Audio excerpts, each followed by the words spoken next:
Let us now look at an important class of problems that involves integration of functions. Now, integration of functions is extremely useful in many of our chemical engineering courses. For example, you will use it when you are going to do chemical kinetics and reactor design. In order to find the size of the reactor, you have to do integration. And in designing separation systems, sometimes you will have to resort to integration. So integration is going to be a very key activity for engineers. Again, if the function to be integrated is simple, then we are able to do analytical integration. We have been taught about analytical integration in our high school, in the first year at the university, etc. So we can do that whenever the situation permits. But many a times what happens is the function to be integrated is extremely complex, that the analytical methods will not work. Sometimes you are not given the function, but you are given data in the form of a table such as this. Then the question is, how do you get the value of the integral? So integral means it is the area under the curve. So you can convert this tabular data into, let's say, a simple graph. So x is equal to 0 is here, x is equal to 0.8 is here. I'm just drawing a cartoon, so it's not drawn to scale. On the x-axis, you have the independent variable x. On the vertical axis, you have f of x. So you have these values at x is equal to 0, x is equal to 0.12, you have some value of f of x that's given, and so on, right? Let's say it is like this at different values, and then this, right? So you are given this kind of a function, and you are asked to find out what is the area under this curve. So you have to imagine a curve that connects or generates these data points. So that's not given to us. All that is given to us is this set of data points. So the reality that generates this data points can be a curve of this type, or it can be something like this. You never know what is the true function, because both the curves that I've attempted to draw there, both of them pass through all the given data points. So nature hides the real curve from us, and what we are just given is these data points. And you're supposed to find out the area under the so-called curve between x is equal to 0 and x is equal to 0.8. So this is the nature of problems that are in front of us. One way is you take the data that is given to us in the form of a table, and you can fit a function, right? For example, in the curve fitting toolbox in MATLAB, you have this function called polyfit. So it fits polynomials to data. So you can choose the order of the polynomial, and once you decide and tell it what order of polynomial you want to fit, it will fit a good polynomial to the given data and tell you, okay, I think based on your requirement of the order of the polynomial, the let's say you chose a second order polynomial, it will come up with an equation of this type: ax squared plus bx plus c. That means it will give you the values of a, b, and c that best fits this data. If you demanded a cubic polynomial fit, you will get something like this: ax cubed plus bx squared plus cx plus d.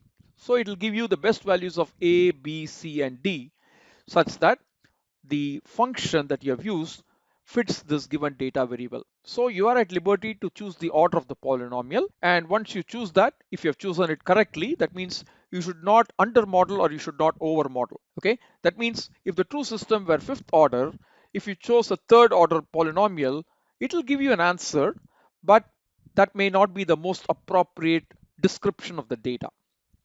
On the other hand, if you choose the eighth order polynomial, again that would be called overfitting, because the true polynomial could be of order 5.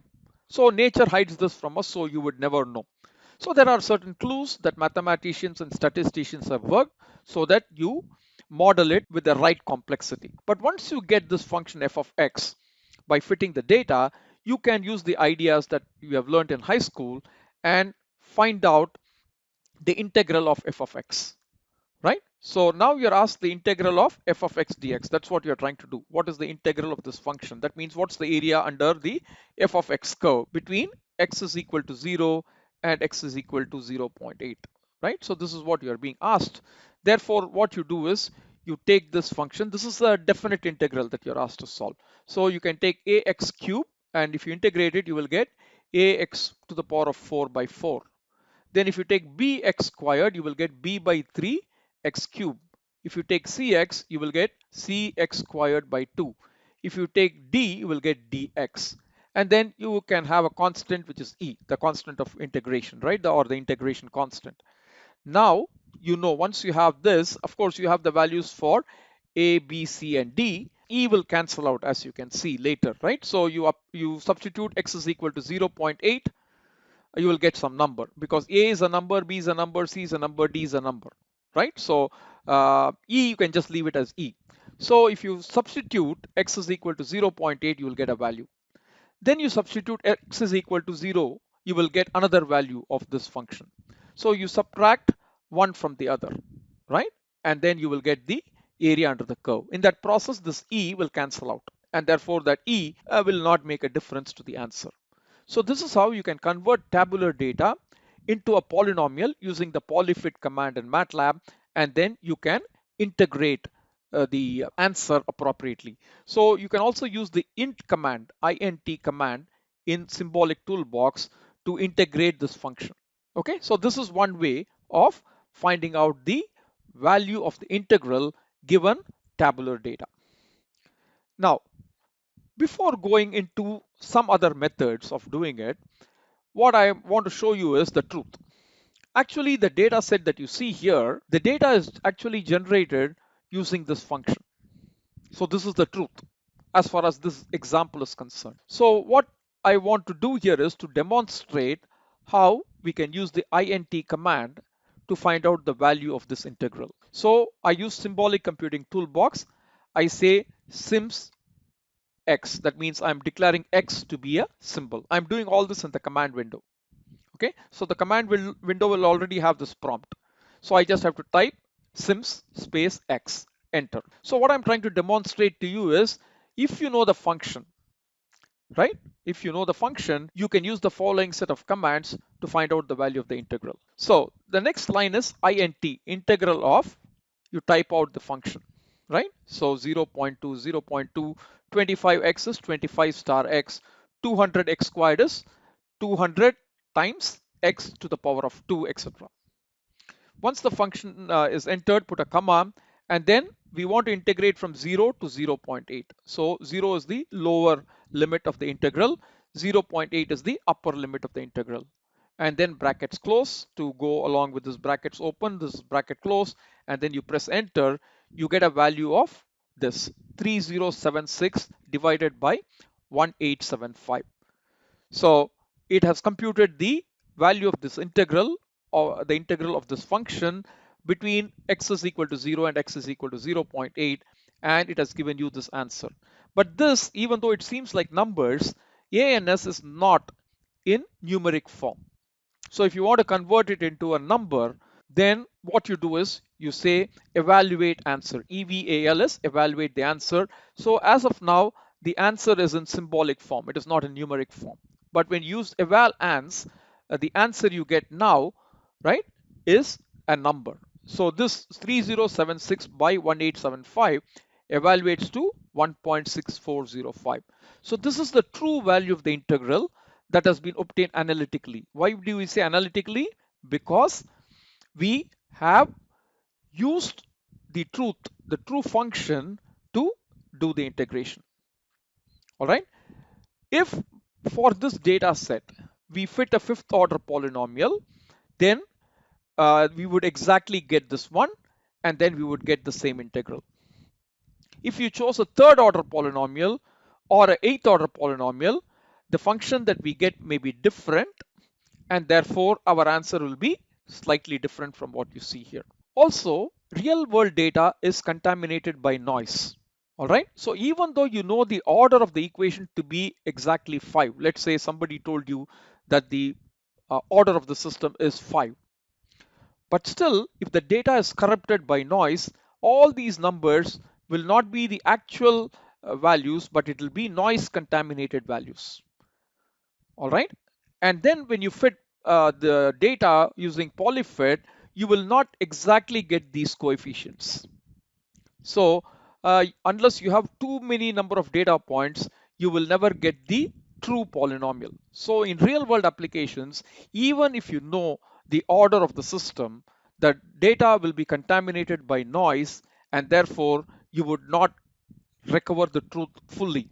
You can come as close as possible to the truth if you had sufficient number of data points and the noise is well behaved, etc. So that is a whole list of statistical issues that has to be looked at separately. Okay, so what we have seen so far is the idea that the problem involves using tabular data, and you have to find the value of the integral of the function, the area under the curve. And then one approach is to use polyfit, convert the data into an equation and integrate that equation. And you could use the int command for that in the symbolic toolbox. All right, so that is one thing. Now, what people have done is they have kind of determined several techniques. Let's say we have the data, this is, let's say, x a, and this is xb. Okay, so what you have been given is the function value at xa. So this is the value of the function at xa. And at xb, this is the value of the function. This is the value of the function at xb. So now what is the area under the curve between these two data points? Okay, the true function could be this. The true function could be this, right? It just passes through this data point. So this could be the true function. Or the true function could be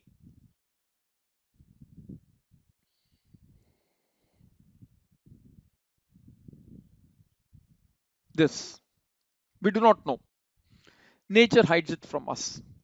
So what people do is, in the absence of knowledge of the truth, what they do is they just join these 2 points by a line, and then they calculate the area under this trapezium. Can you see this? When you join the 2 points by a line, you get the trapezium. These are the parallel sides of a trapezium, and this is the distance between the parallel sides of the trapezium, right? So this is going to be xb minus xa. That's the width of this trapezium, right? The parallel side. So this is one parallel side, this is another parallel side. So what's the area of a trapezium? It is half the sum of the parallel sides. So sum of the parallel sides is f of xa plus f of xb. So this is the height of this side, which is going to be equal to f of xa. This is going to be the height of the other parallel side. So half sum of the parallel sides multiplied by the width, the distance between the two parallel sides, which is going to be xb minus xa. So we are given xa, xb in the data set. We are given the function values at those 2 points. So we can calculate the integral quite nicely. Now the estimate could be wrong simply because the true function may be this, in which case we have lost some area. Can you see that? This area is something that we have lost. So we underestimate the area under the curve if the true curve happened to be like what you see in red color. However, if the true curve happened to be what you see in green color, let's say this is a true curve, we would have overestimated the area using this formula of the area of a trapezium. So we never know whether the truth is the red curve or the green curve, we never know. All right, but this is what is called trapezoid rule, right? Trapezoid rule to estimate the value of the area under the curve. Again, I want to say we are likely to be wrong in that we may underestimate or overestimate the area under the curve. And I've shown illustrations here, but this is a good way of doing it. What some people also do is, right, if you have more data points in this interval, let's say you have xa you have xb, sorry, I'll call it xc, and then xp, the same problem, but now you have data at 3 points. So you're given the value of the function at xa, you're having the value of f at xc, you are having the value of the function at xb. So you have these 3 points now. Now still you do not know what does the real curve look like, but this is what you have right now. So what you do is now you look at two trapeziums. So the first trapezium is obtained by taking these 2 points.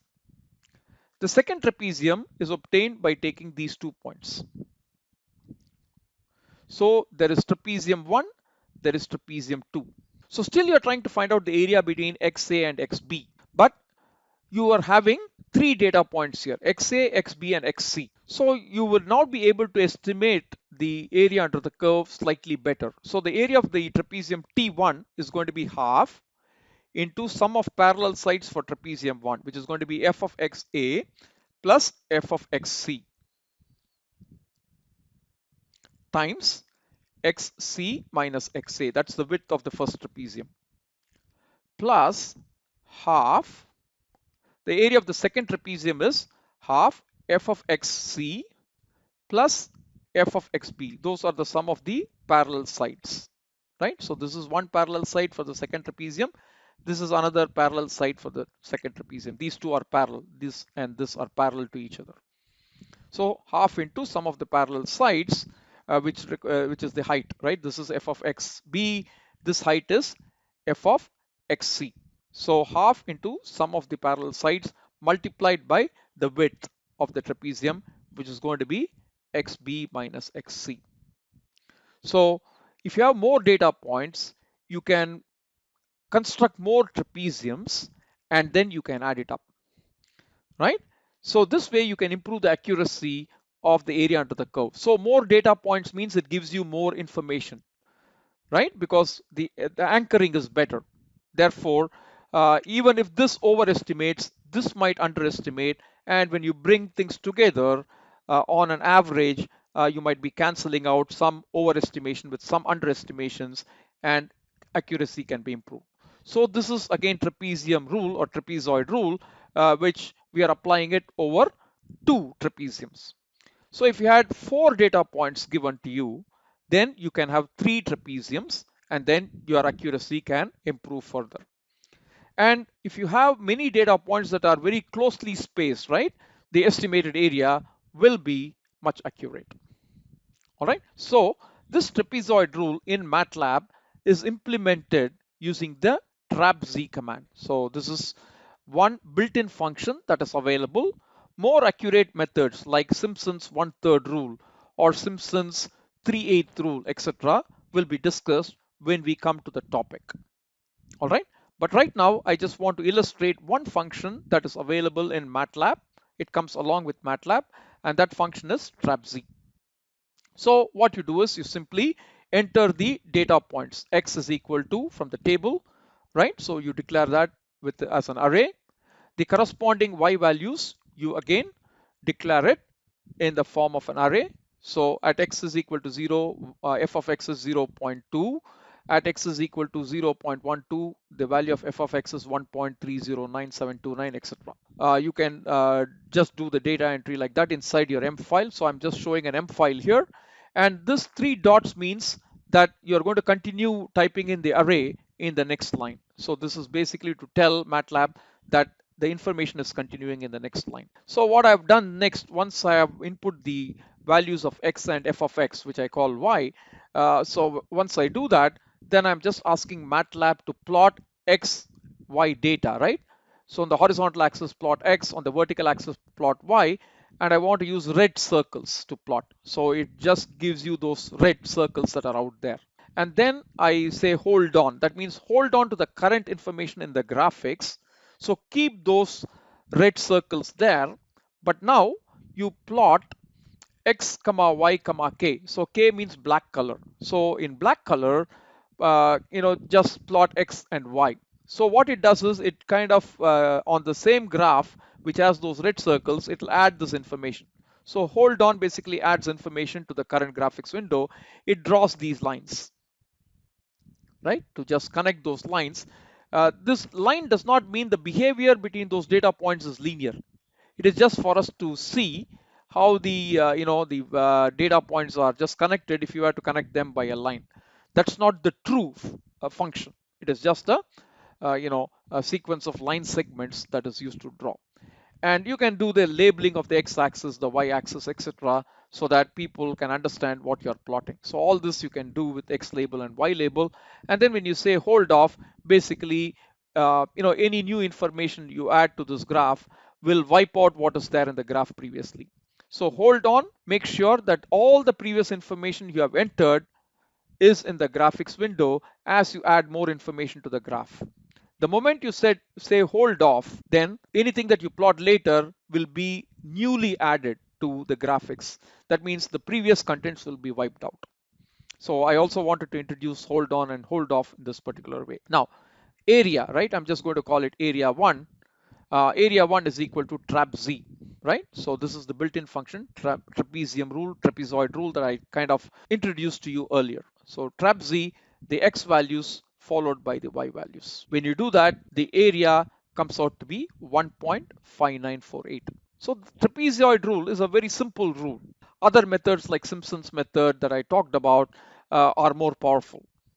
Okay, but even this trapezoid rule is able to take us very close to the truth, right? The truth is 1.6405. This is 1.5948. So if you look at the difference is about 0.05. So 0.05 divided by 1.6 multiplied by 100, let's say it's about 3% error. So pretty good way of calculating the area under the curve, or to do numerical integration using trap z function. We will meet in the next video. Thank you.